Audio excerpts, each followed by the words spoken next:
السلام علیکم ورحمۃ اللہ تعالی وبرکاتہ۔ خیریت سے حضرت؟ حضرت میرا ایک سوال ہے، یہ بتائیں کہ مسافروں کے اوپر کتنے کلومیٹر دوری پر نماز قصر واجب ہے؟ یعنی کتنا کلومیٹر دور وہ چلے جائے تو نماز قصر کر سکتا ہے، کس حالت میں؟ آپ پلیز مجھے یہ بتا دیں۔ ابھی جیسے میں سعودی عربیہ میں ہوں اور میں عمرہ پڑھنے جا رہا ہوں، ماشاءاللہ میں عمرہ پڑھ کے آ گیا، تو مجھے یہ بتائیں کہ میں یہاں سے جاتا ہوں، میرے کو 12 گھنٹہ لگتا ہے مکہ شریف پہنچنے میں یا مدینہ شریف پہنچنے میں، تو اس کے بیچ میں میرے اوپر نماز قصر واجب ہے یا نہیں واجب ہے؟ میں قضا پڑھوں یا نماز قصر کروں؟ آپ مجھے پلیز بتا دیں، یہ میرا سوال ہے۔ وعلیکم السلام ورحمۃ اللہ تعالیٰ وبرکاتہ۔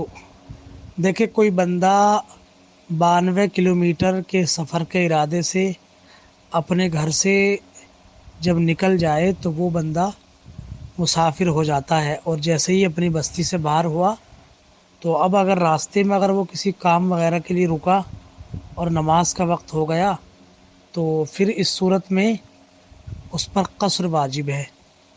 تو اب جیسے ہی آپ عمرے کے لیے اپنے گھر سے نکلے تھے تو آپ مسافر ہو گئے، راستے میں اگر کہیں آپ کو رکنا پڑا تو پھر وہاں نماز قصر کریں گے، ٹھیک ہے۔ البتہ یہ الگ مسئلہ ہے کہ 92 کلومیٹر کے ارادے سے آپ نکلے تو راستے میں آپ مسافر ہیں، جہاں جہاں رکیں گے تو نماز قصر کریں گے۔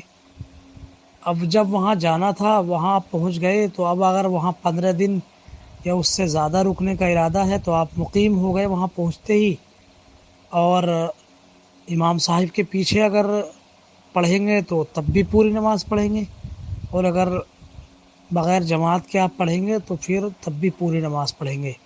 لیکن اگر جہاں آپ کو جانا تھا وہاں پہنچ گئے تو 15 دن سے کم رہنے کا آپ کا ارادہ ہے وہاں، تو پھر آپ وہاں مسافر رہیں گے، امام صاحب کے پیچھے پڑھیں گے تو پوری نماز پڑھیں گے، اور اگر تنہا پڑھیں گے تو پھر آپ قصر کریں گے۔ اللہ تعالیٰ عالم بالصواب۔